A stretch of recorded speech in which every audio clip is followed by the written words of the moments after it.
organisationnel, comment on fait, qui fait quoi, etc. Ensuite, descendre au niveau opérationnel sur le terrain, comment on se départage. Ci loolu nag, il y avait eu beaucoup de scénarios, comme parce que ce qui s'est passé mooy gis nañu bi président Ousmane Sonko mënul am ay fiches de parrainage dafa joxoon ndigal ay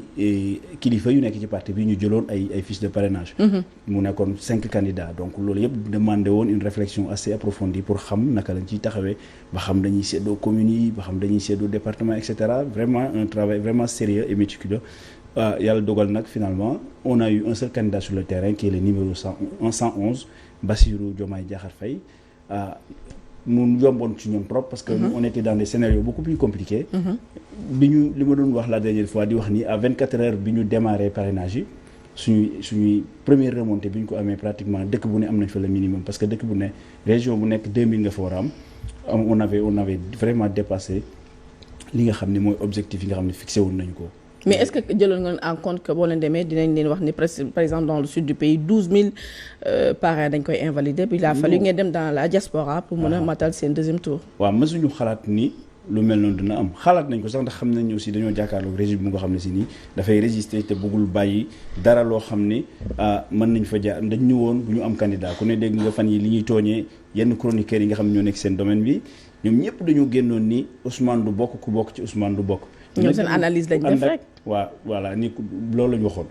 ñun nag xamoon nañu loolu dégg loolu moo taxoon ñu jël suñu matuwaay amoon nañu ay parrains yu doy sëkk amoon nañu ay réserves aussi mais en même temps aussi on s'était organisé de sorte que bu ñu defee lépp loo xam ne si ni njuuj njaaj la dinañ ko xam parce que comme je l'ai expliqué la dernière fois ci conférence de presse bi ñun ñoo jëloon suñuy données dugal ko ci clé USB bi ñu leen jox ça veut dire que ni amoon nañ suñuy données. Et que bu ñu ñëwee delloo ñu les parrainages en nous disant que il y a 12370 je crois si je ne me trompe pas yoo xam ni gisuñu leen ci fichier bi ñii seen i numéro d'identité baaxul. ñii seen i nom de famille baaxul ñii seen i sant ak yooyu baaxul. muy 4 types de régions yoo xam mais comme ni ñuy def rek Pastef duñu bàyyi dara au hasard dañu convoquer une réunion ci guddi avec tous les experts ma leen di nuyu au passage d'ailleurs di nuyu aussi le responsable bi nga xam mooy loolu muy Jacques Diop nekk ba États-Unis donc on était plus d'une dizaine d'experts yoo xam ne on est un peu partout dans le monde ñu liggéey ci fichier bi récupérer les résultats comparer ak li nga xam ne moom la ñu joxe woon mais aussi en même temps comparer avec le fichier électoral bi nga xam ne il est disponible parce que moom la ñu amoon 2022 ñu xool fu ne lan moo fa cohérent par rapport ak réponse yi ñu joxe mais on s'est rendu compte que ni d'entrée de jeu bu ñu duggee mu jëlee dëkk bu mel ni Louga nga xam ni ordre alphabétique lañ koy ranger. ñu ñëwee tur yi commencé par A Aminata Adja et cetera A yëpp par exemple bi ñu ranger Aminata yi on s'est rendu compte on s'est retrouvé avec des Anta et cetera. C'était un peu bizarre parce que on était dans bi ñu développé nag suñu script ci xool comparer et cetera on s'est rendu compte que ni finalement ñu wax ñu ni. da ngeen leen nekkuñu ci fichier bi finalement ñun sax xamuñu leen woon. noonu la demee ci numéro de yéen sax bokkul nekkuñu woon sax seen clé nekkuñu woon ci suñu clé nekkuñu woon ci suñu clé. noonu la demee ci pièce d'identité yi noonu la demee ci numéro pièce d'identité yi noonu la demee ci date d'expiration yi parce qu'on nous a donné des nit yu bare yoo xam ne dañu ni seen date d'expiration baaxul et on s'est rendu compte que finalement. ñun fichier bi li ñu doon saisir certes am na ay yoo xam ni c'est vrai juum nañ ci et cetera mais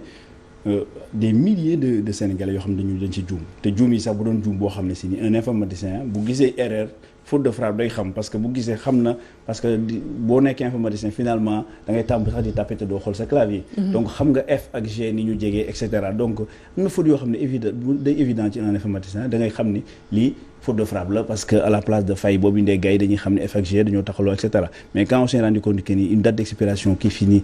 est 27/01/2027 nga ñëw defal ñu 18/04/2027 on se dit que voilà il y a un problème on n'a pas saisi ça et ensuite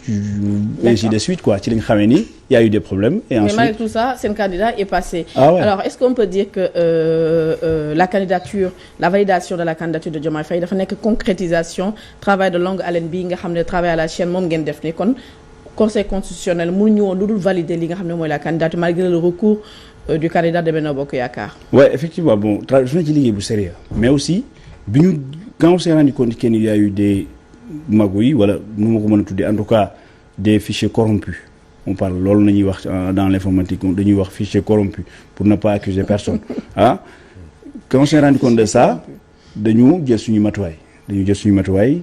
dugal suñuy ñi ñu war a remplacer et cetera mais ensuite jël suñuy matuwaay dem bi ñu demee on a demandé à ce que suñu clé USB cette fois-ci ñu mën ko sceller de manière physique ils nous ont accepté ça ñu def ko ah mais am na aussi ay yeneen problème yu ci amoon parce que bi l'informaticien bi nga xam ne maa ngi koy nuyu au passage Aboubacar moom la ñu yabaloon foofu bi mu demee il s'est rendu compte que ni boo ñëwee dañuy compter seen fiche de parrainage parce que foofu la ñuy wax ni déposé nga 6 000 wala déposé nga 12 000 dañ koy compter mais bu ñu koy compter dañuy dugal clé USB bi ñu dugalee clé bi il s'est rendu compte que il y a une copie qui est en cours derrière l'écran comme ça il a demandé à l'informaticien du conseil constitutionnel qu'est-ce qui se passe lan mooy xew nii mu ne ko waaye c'est comme ça c'est la procédure de toute façon c'est écrit hein voilà donc on s'est rendu compte que finalement tu as beau sécuriser physiquement ta clé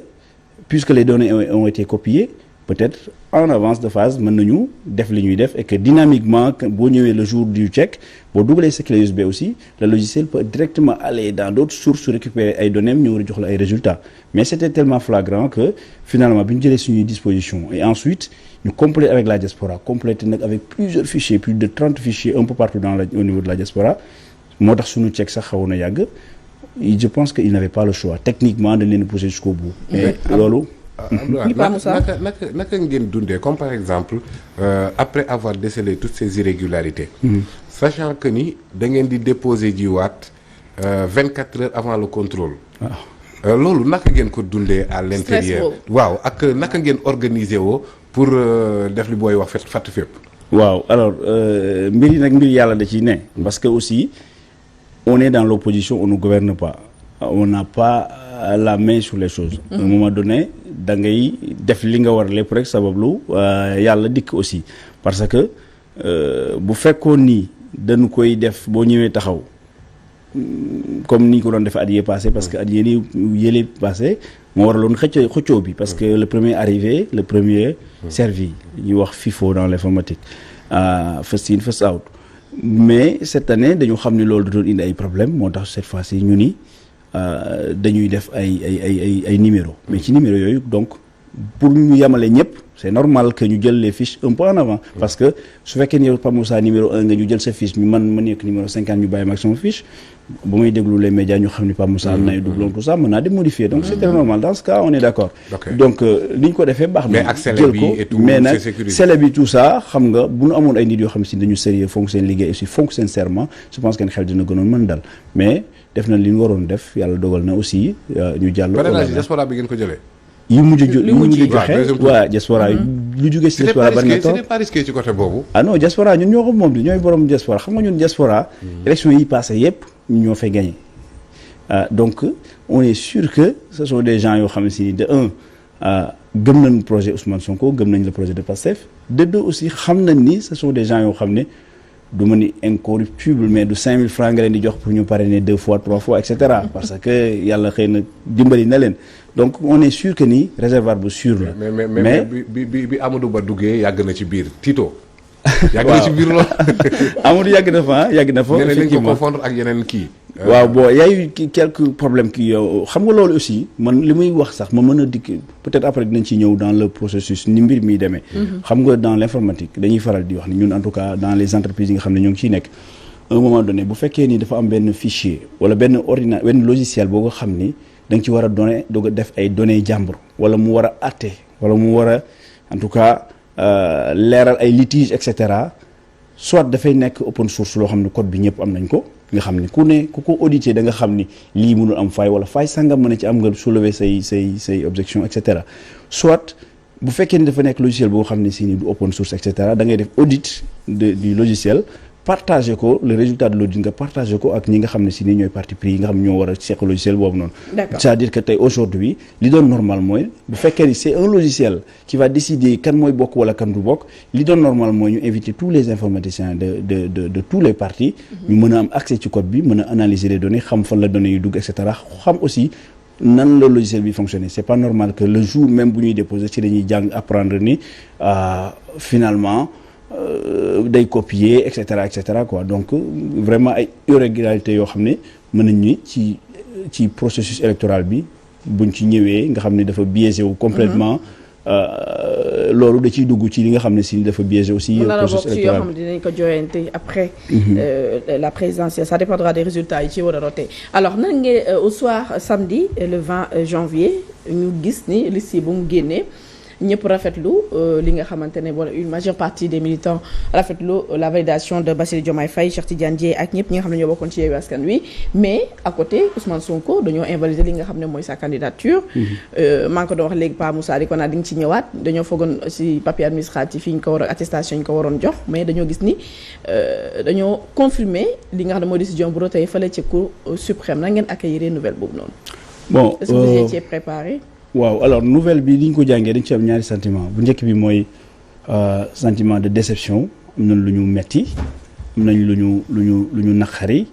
dans le sens où y a un Sénégalais boo xam ne qui s'est sacrifié pour son pays bu nga xam ne aujourd'hui dañ ko jaay doole teg ko loxo xañ ko ay droit wam yi nga xam ne mooy droit yi gën a fondamental ci li ñuy tënk te teguñu ko fenn lu dul ëpp ko doole te lépp ci ay wor ak lu du amul lañ ko teg loolu moo ñu metti li tax aussi mu metti ñu mooy quelqu'un s'est sacrifié pour le projet quelqu'un s'est sacrifié pour le projet Ousmane Sonko mais li dalal suñu xel nag beneen deuxième sentiment bi ñu ci am nag mooy sentiment aussi de satisfaction parce que dañu xam ni Ousmane Sonko ne nous a pas vendu sa personne. Ousmane Sonko nous a vendu un projet. Le PASTEF a vendu un projet aux Sénégalais. Donc quand on dit un projet nag finalement ce n'est pas une personne. N'importe qui dans le parti ak qui a le profil qu'il faut mën na incarner projet boobu noonu. Donc tëjuñu Ousmane parce que Ousmane Sonko ci boppam du jëmmam